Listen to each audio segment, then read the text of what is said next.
seeing both Arsenal and Spurs where they are in the positions that they respectively are isn't that much of a surprise. Maybe seeing Arsenal top of the table, but then, as I said yesterday and Craig just alluded to, they haven't really faced any big tests. Their toughest games so far, Manchester United, which they lost, and then you could probably say Brentford and Crystal Palace, given what we've seen from both of those over the last couple of seasons. So there are far firmer tests for Arsenal to come. Spurs themselves have had firmer tests than Arsenal. And there still isn't that big a gap between, what is it, 2 points between Arsenal and City and Spurs. So it's not that big a gap, and there are going to be firm tests. But I'm with Craig. Everything you've seen outside of that Manchester United game from Arsenal is reason to be encouraged, reason to think that this is a team that can threaten. Can they go all the way? I'm still saying no, despite what you may try to suggest, Kay. But I think they have the makings of a very good team, which we haven't been able to say about Arsenal for quite some time. I'll tell you what, he couldn't have timed it any better.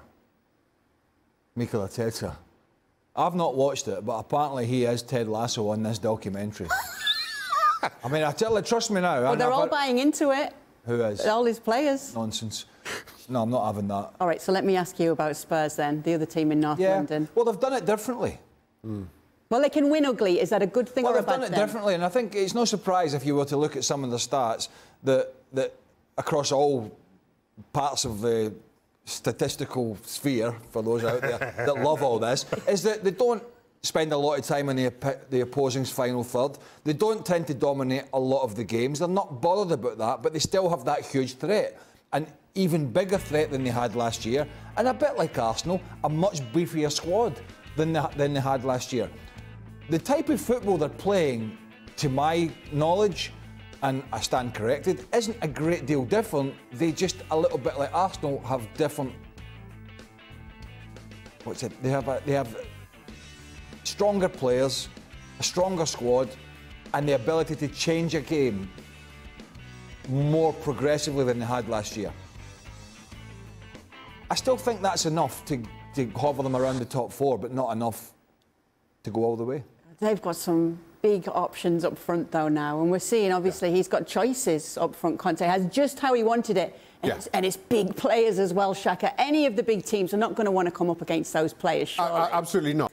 Again, it's tough to call at the top, certainly between those two, particularly because of how different they are in so many different ways. The last time out, it was Kulusevski and Richarlison floating, if you want to call it that, but behind Kane. Previously, it's been Heung Min, who hasn't been playing well, as you said. But, I mean, the one thing when I look at Tottenham, if they play in a 3-4-3, which ultimately becomes a 3-5-1, because they do defend so deep sometimes, but when they are attacking, if they do get caught out of shape, I worry about that four in the middle getting exposed and exposing that back line of Dyer, Davies and Romero, or whoever it is. Perisic is a fantastic pro. He's in his 30s now. But he's not really a full-back, stroke wing-back. He's done a great job at several clubs doing that. And then you've got Bentancur and Højbjerg. Bentancur, clever in the ball. Højbjerg, more of a grafter.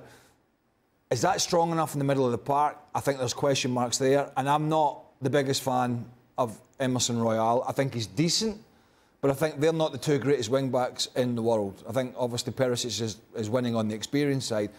And that sort of concerns me at times, that they do get bossed quite a bit in midfield. Now, I hear it, yeah, we're happy to do that because we'll hit teams on the counter. Whether you can do that all season remains to be seen. But I think the middle of the park, with the wing-backs and the back line, are a little bit of an Achilles heel for them if the front boys are not producing, which they are at the moment.